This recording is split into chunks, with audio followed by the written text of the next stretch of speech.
waaw ñun nag ku bëgg alxuraan lañu te sax c'est normal parce que ci lañ judd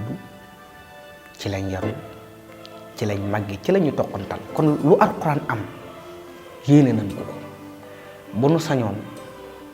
képp kuy jàng alxuraan ñoo lay teral képp ku koy jàngale ñoo lay teral wande du tee mbir mu xew mu nekk ñu am ci jàngat tey jàngat bi ci li nga xamante ni moom lañ jiitu réew mi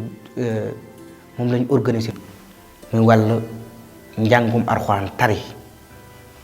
mu moye ci 20 millions lu rafet la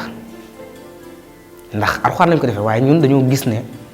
politique la mbirum politique la rek mbirum folklore la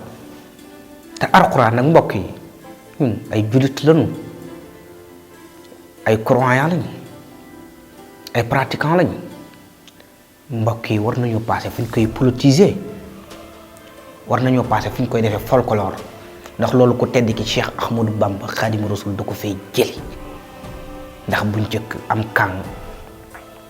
daawut def lu di ñu indi sabar nga sol caayu ju rëy di wane na mokkal ga alxuraan mooy mbir mi ñu gis mu xew rek noonu la demee rek mbir la moo xamante ni dangay jàngat fi mu amee ak waxtu wi mu amee ñu ngi jub lan ay élection ku wax élection moom wax politique te nag dëgg-dëgg nag wala fi dañuy wax ne njaay laalo fa ñuy walee cere mbir mi danga koy defee fa mu ñoree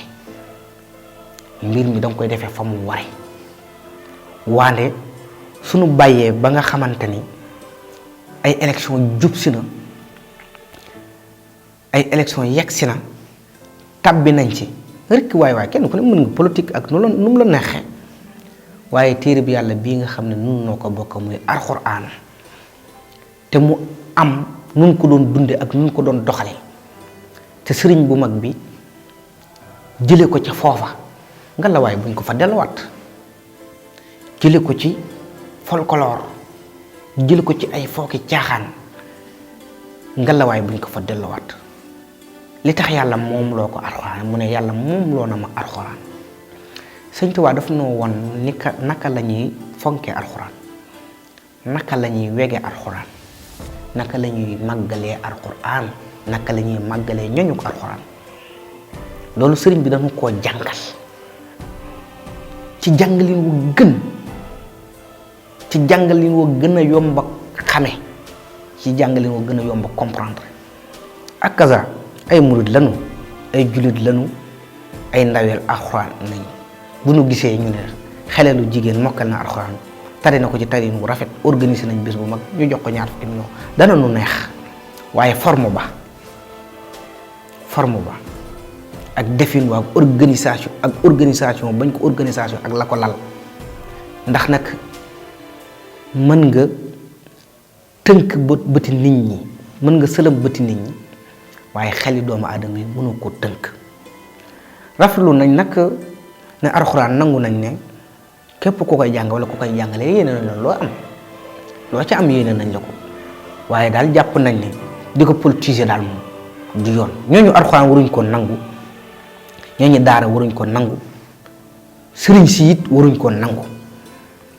ndax sëriñ si kat fi mu toll nii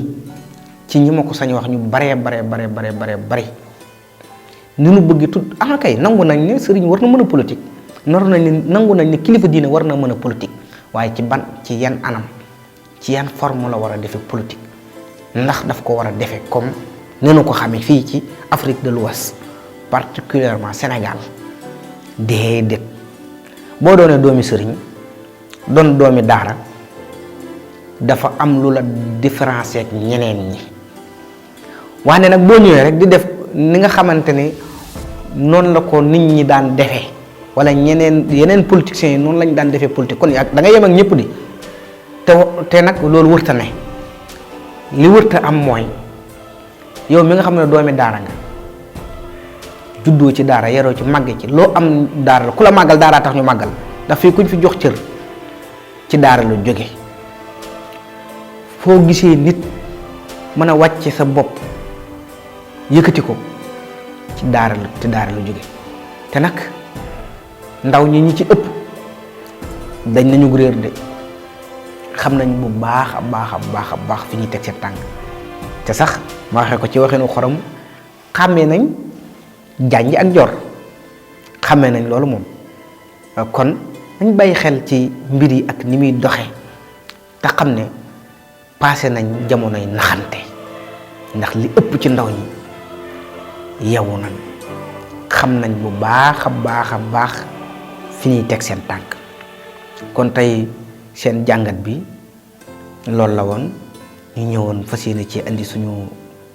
contribution ak sunu gis-gis ak sunu xalaat ci sunu xam-xam boobu bu gàtt lu ci jub yàlla la soob mu jubal ko waaye lu ci dëng rek matadik doomu aadama la doomu aadama motut ngeen jéggal ñu ko te xam ne am